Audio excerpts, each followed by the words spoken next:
reminding again about exam content outline, reminding again that don't worry about the process counts and process name, rather worry about the 4 tasks in business, 14 tasks in people, and 17 tasks in a process domain.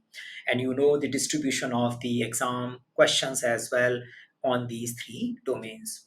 Today, we are getting into people domain task, which is focusing on support team performance. I personally believe the people domain tasks are very much interrelated. Last time we spoke about leadership, and when you are focusing on supporting team performance, you are again demonstrating leadership. It is all about ensuring a good leadership principles in place because that's how you can support the team performance. So it has a sub ideas. We will focus on how do you appraise team members' performance against the key performance indicator. Yeah, so understanding what you want to achieve and probably helping the stakeholder team members to see how things are turning up, supporting and recognizing the team member growth and development. So we spoke about the leadership is all about growing people, growing more leaders. So that's something is as a task coming out. Determine the appropriate feedback approach, when to give feedback in public, when to give feedback in private, what type of feedback approach you should use, negative feedback, positive feedback, sandwich feedback. So we spent some time exploring that. And then overall verifying the performance improvement. It is a little bit connected with a second sub point, which is basically, or a first sub point, which is basically talking about that team keep appraising the performance of your team members. So as a leader, we are responsible for team member growth. This is something we need to keep in mind. And we need to ensure a proper mentoring training of our team members, continuous assessment of their strengths and the improvement they want to do themselves, working together and having collaborative planning about the future performance, and then ensuring that there is a sufficient amount of feedback loop in place so that the team member achieves what they want to achieve. So that's the whole idea of this particular support team performance. So I go further and we focus on some of the ideas as we go one by one. So here we can say bringing back to project management principles. So recently I started talking about project management principles more often, and I personally feels that as PMI talks about these 12 principles, they are not saying that they are like a law, but they are recommending these principles as a good behavioral guidance for the project manager. In a people domain spatially, I personally believe these 12 principles helps you in getting most of your people domain questions right. So here we are focusing on principle 4, which is primarily saying create a collaborative project team environment. That's how you support team performance. So you need to ensure that people are talking to each other, they are supporting each other, and then you are growing them by way of creating a right environment for your team members and team. You can also talk about engaging with the stakeholder because in our project management language, teams are also part of stakeholders, and ensuring that overall servant leadership by way of respecting them and taking care of their needs and expectation. So out of 12 principles, I believe the fourth principle number 4 is directly related to this particular task, whereas the principle 1 and 7 also indicate some correlationship between these with this support team performance task. Everything can be aggregated under leadership behavior, which is all about taking care of your people and growing them. So we need to support our team members so that they grow and becomes better. So that's a underlying thought. Now, support and recognize team member growth and development. So this is more about, as a project manager, I need to focus on leadership and management. So say earlier way of looking at work, that I have a people, I will give them work, yeah, from outside, and they will just execute it and we will get the deliverable made. That was old concept. Now the belief is, in order to get better work from our whole team, in order to have a better performance and better utilization of organization resources, I need to grow everyone. Yeah. By growing people, they can take care of ever changing situations and environment. The second thing I need to do as a project leader is that ensure that they know how to deal and work well with each other. So I am responsible for creating an environment which is constructive, which is supportive, which gives a sense of safety and comfort to the team member, And that's how I'm supporting the growth of the team members. And at the same time, I am also giving attention to the individual's technical and professional growth. Yeah, so that's something I need. Now, how do I do that? Some ideas, again, very generic thing. So I show leadership behavior, as we spoke in our previous task as well. And leadership is all about setting the right vision, aligning people to that vision, and inspiring them. So we need to influence and inspire our team member for achieving the project objective, as well as for improving their own skills, for improving their mastery, for improving their competencies, so that they are more capable of doing things well for them as well as for the organization. So we need to demonstrate this particular leadership style of setting the vision and influencing. The step by step, the managerial step we do, which is more specific, we can say that as a project manager, I need to help the team to do a self assessment. So I need to create awareness about themselves. So I help them by way of facilitating some kind of self assessment test, by way of helping them, asking question, by way of coaching them. So I need to create an awareness so that people know where they are, what kind of strength they have, what kind of improvement they can plan for themselves, so that they can work out their own plan. So I may do it in the form of one-on-one sessions. I may do it in the form of maybe facilitating some kind of review sessions, maybe a questionnaire-based session. But I need to create some amount of environment for self-assessment. So individuals, as a project leader, I should create some informal or formal process which helps people to know what they are good in, and what kind of improvement they want to do for themselves. That's something my responsibility as a project leader. I need to also create and work with them to set up some objectives and goals. So I do need to set up in collaboration with them, what would you like to achieve? So when I am helping people to do a self-assessment in the one-on-one session or in the form of coaching, as a result of it, we need to make it actionable. It should not be that, yes, I thought about it, did a good introspection, but at the result of it, I'm not doing anything. Yeah, I realize that I have some areas to improve, but we need to convert those areas of improvement or the areas of exploiting strength into an actionable insight. And we need to set up the goals and uh, indicators for upcoming duration. But as a project leader, I should not be pushing it to the team members. So that's an exam pointer. So don't push the improvement goals to the people. Make sure that you work collaboratively with your team members to set up the improvement goal. And you should focus on, it's good if the team member themselves can create a improvement goal by way of creating self-awareness. So if I have a situation where you think that someone is probably have a strength which they are not utilizing, what should you do the best? If I have a choice where I will say that I will ask him to reflect on what can be done differently based on his strengths, that will be a preferred choice, rather than I go and tell him that you should be doing this. Yeah. So I prefer not to tell him you should be doing this. I prefer that I can create a self-awareness and then work with him to come up with the actionable insight, so it also becomes a trackable, and then we have a feedback later on. So I need to ensure that I am setting the object in a collaborative manner.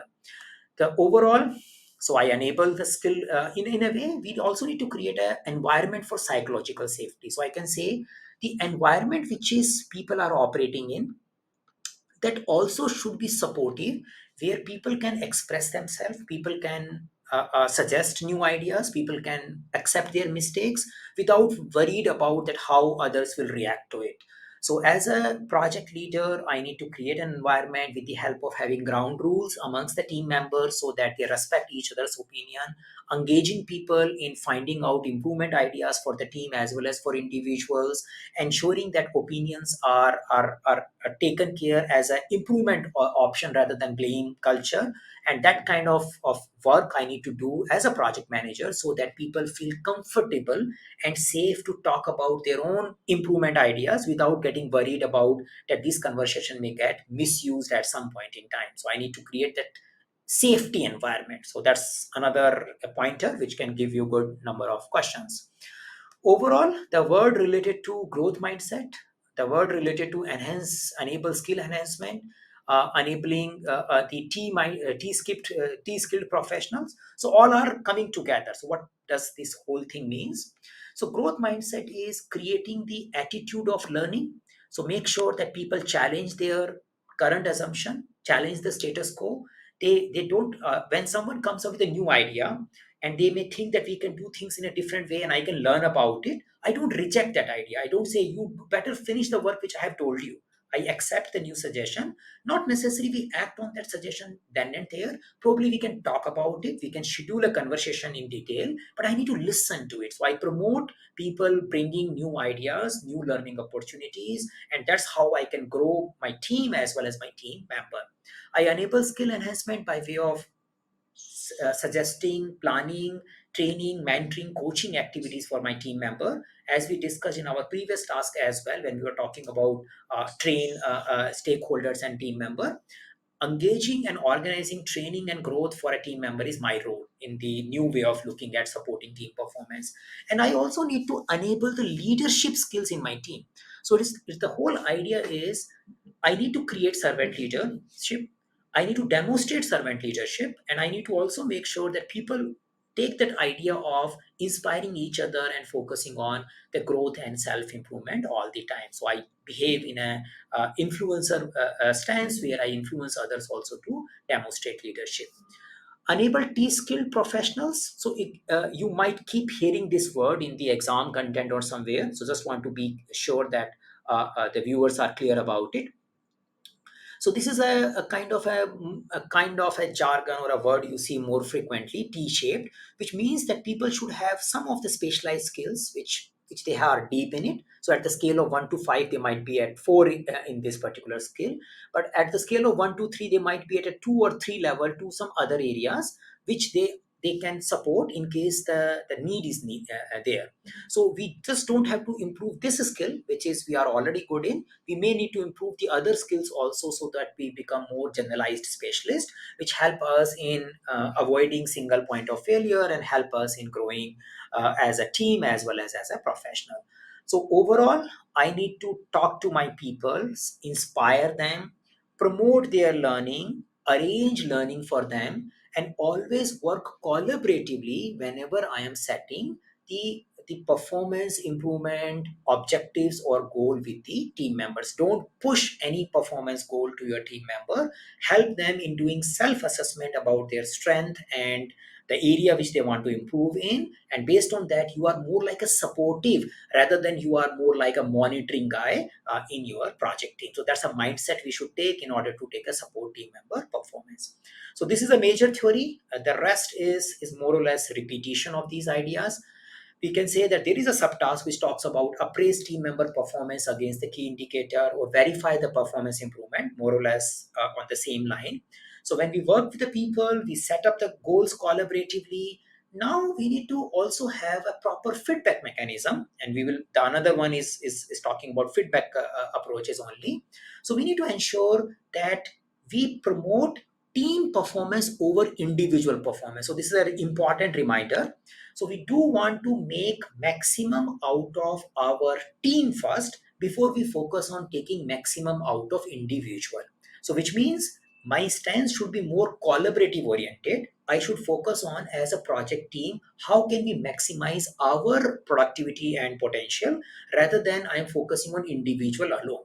So first is a team preference, and then I focus on individual because I also want to make sure everybody's strengths are utilized in the maximum way in our project endeavor. So in order to deliver a business value to the stakeholder, we focus on system thinking, which is a team level thinking, and then we focus on individual thinking. So and that's kind of whenever I'm giving a feedback. So if someone has done something, and if because of my individual performance goal, I kind of compromise the team goal, then I should not be considered as a good action for from my side. So whenever we set our performance goal, we need to remind our team members that you should not become competitive and comparing yourself with others. You should make sure that you contribute for the team success. That is your key performance indicator. And the second key performance indicator could be based on your own individual goals. So whenever you are setting the goals, you need to focus on team. Whenever you are evaluating the goal, appraising the goals, you need to remind about the team goal first and then the individual goal. So that's important. As we spoke before, create an environment for self reflection and introspection. That's an important thing when we are doing assessment. So for example, you set the goal, and it's been 2 months. Now you are having 101 meeting to reflect on how are we doing on the goals. Now, as a manager, you may have your observation and fact, but rather than you sharing your observation and your fact, you should open the conversation by asking the person to talk about what they feel about those KPIs. Because you need to create engagement, you need to create ownership about it rather than you pointing it out. So create an environment where people can talk about themselves. They talk about what worked, what is not working, and how they want to change their future performance objective. So that's something we need to do when you are appraising the team performance against the indicator. Promote team assess and regularly their own performance. Now, if possible, rather than me as a manager doing at the end of a 2 months, our retrospective meetings, our interaction which is happening, or a lesson learned meeting in case of predictive life cycle, can include some questions, some assessment on how people are contributing to the team success. So we can have some mechanism of peer level feedback, some mechanism of 360-degree feedback on a regular basis. And I should promote that. So if I have a question and I'm saying, how do I keep people on track with their performance objective? And I have an option that I create a environment in their team meetings or in their team charter where they can keep reflecting on how things are going on their own, and they can do a peer review. I prefer that over that I will catch everyone and talk about their feedback. I may end up doing that also, but in general, the more and more self-organizing thing I can do, the better it is. There is a possibility where that option doesn't exist in your four option, or the team is not yet that much mature, then I will do a one-on-one conversation. In a practical word, initially you focus more on one-on-one, and later on you focus on that they can do at their own team level. So that's a third idea while appraising the team member performance. And we may do a formal and informal assessment. You may have a formal assessment where you have their key performance indicator written on the page, and they need to fill it and talk about their observation, and you may need to submit it. Or sometimes you may just have a general coffee conversation and talk about how things are happening. Both way it is okay. You don't have to push for formal assessment in case of PMP exam. Sometimes it becomes like people start thinking PMP exam wants everything to be documented. Nothing like that. Yeah, but at the same time, when the question is saying there is a possibility of having documented evidences about it, you don't ignore it. So you say that yes, there could be a environment where these organization may push for having everything documented. There could be another organization where they are more focusing on informal collaboration, where we may have more informal communication about it. So I can sustain and handle both the type of questions. I don't push for always informal, I don't push for always formal. I look at four options and decide what is the appropriate in a given situation. So that's a generic guideline for your question and answering. Now, verify a performance improvement. So we probably need to have some kind of variance analysis based on what was the goal and what has been achieved. And that may result into future clarification. So the whole idea of verification is feedback. It is not like, oh, you were expected to do this and you have not done it. Okay, what next? So in my whole conversation, when I'm dealing the PMP exam, if I have a dissatisfactory performance indicator from one of the team member, my focus should be that we do a self reflection about it. The person finds out why this is not working out, and then collaboratively we set up a revised goal and revised direction for it, which might require, maybe sometime people were not clear about their roles and responsibilities, sometimes they were not clear about their key performance indicators. We talk about it and clarify it, and sometimes it may result into recreation of roles and responsibility also. So we need to work, and the verification is feedback oriented. That's the whole idea, and we need to deliver the feedback. Now, for a PMP exam perspective, you don't have to be soft all the time. So if something is not working out, you need to bring it out as well. And if something is not working out for very long, you may need to take some change of role and disciplinary action also, if the question indicates that. Yeah. So if you see the question indicates that someone is purposefully not doing all these things and you have been giving feedback for a while, then what do? You don't want to make your other team members suffer because of someone is unable to perform. Because in a team, everyone is important, and if someone is not doing their best, it impacts others as well, and it creates a demotivation for the whole team. So I should be ready to take care of negative and extreme situation as well, but don't jump to the extreme situation. Wait for the question to clearly tells you that it was an extreme situation. So that's how you support the team performance, because by taking care of poor performance of one team member, probably you also take care of the team performance and improve the team performance. So don't overlook, yeah, if things are going beyond a threshold. You probably take care of identifying, ask, how can I help you? So sometimes when you are having this conversation, the team member may come up with some impediments, some challenges which they are facing. So I need to discuss, what can I do for you? What are the issues or unresolved things probably we could have discussed before, but now we know. Probably the person says, I want this particular type of work, can you get this type of work for me? Or the person tells, I want this kind of training for me, can I get this kind of training assigned, or a particular type of thing. So we need to open up all those ideas, and we need to talk about it. So when we are verifying the improvement ideas, we can update, monitor, reflect on training plan, and we establish our future goal. That's the whole idea of verify the performance improvement. So we set the goal together collaboratively, we create the right environment for the goal achievement, we try to create a collaborative environment where people can talk about it, and then we have a crystal clear conversation talking about how things are working. The final slide, talking about appropriate feedback approach. So in a project management space, now many times when I keep teaching PMP class, people ask, how should we do this thing? How should we say, for example, how should we prioritize requirement? Or at what level we should create work breakdown structure, 3 level or 5 level?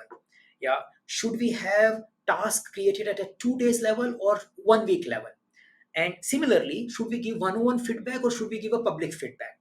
Now, all these answers for PMP exam, there is no ready-made answer, because unlike some framework which tells you do this in this particular way, project management is a complex word where we cannot say do in this particular way.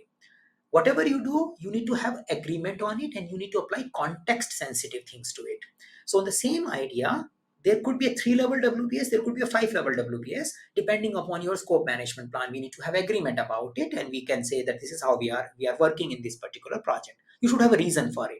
Now similarly, when you are applying feedback approach, so you probably want to give a positive feedbacks which helps people to boost their confidence. Sometimes you want to give a fact-based feedbacks which clarify things and probably talk about what do we do next, are usually connected with some action items and improvement ideas. Sometimes you may want to point out some undesired behavior to set the clear expectation.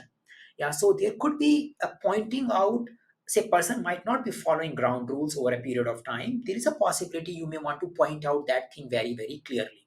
But in general, you avoid that. Yeah. So pure negative feedback is usually avoided. You need to see if you can make it constructive feedback, which is talking about how this thing is happening and what we need to do in order to improve our team performance. So say someone is not attending a weekly meeting, which the person is expected to attend as per the ground rules. And then I need to talk about that from last three meetings, I have seen that you have not been attending the meeting. And this is impacting us because we are lacking the complete information about our project in that meeting, and what should we do next so that we don't have this situation again. So that will become a constructive feedback. The negative feedback would be that like I want to point out that you are missing in the three meetings and we are losing because of that significantly. You probably need to do something better about it. So I'm more clear and not open about collaborative thinking. I'm pointing out that something is not working out very, very clearly. So I try to make it fact oriented, try to be more open on the action item rather than a specific action item. But there is a possibility sometimes we need to do a negative feedback. Sometimes we talk about sandwich approach for the feedback, which usually starts with positive and then have some constructive feedback and then followed by another positive feedback so that people get it properly. The self assessment is the best format of feedback, as we have been talking before. Ideally, I should not be giving feedback. If, as a project manager, I can make sure that people get the feedback without me giving it, that's the best thing. Yeah. So you are not speaking about it, the person is speaking about it, and they self realize it. So I probably need to start with asking question and make sure, like, what do you feel about your interaction with the team? How are you contributing it to the team? What kind of deviation you see from your expected contribution and actual contribution? And then person, can we do a self assessment about our previous agreement? And then person figures it out that there are areas where the things are not going good. my job is done. Yeah, so I may do a self-assessment kind of feedback. Sometimes we can promote 360-degree feedback also. So 360-degree feedback, peer feedback, these are the two things which are more appropriate for self-organizing teams, especially in the adaptive way of working.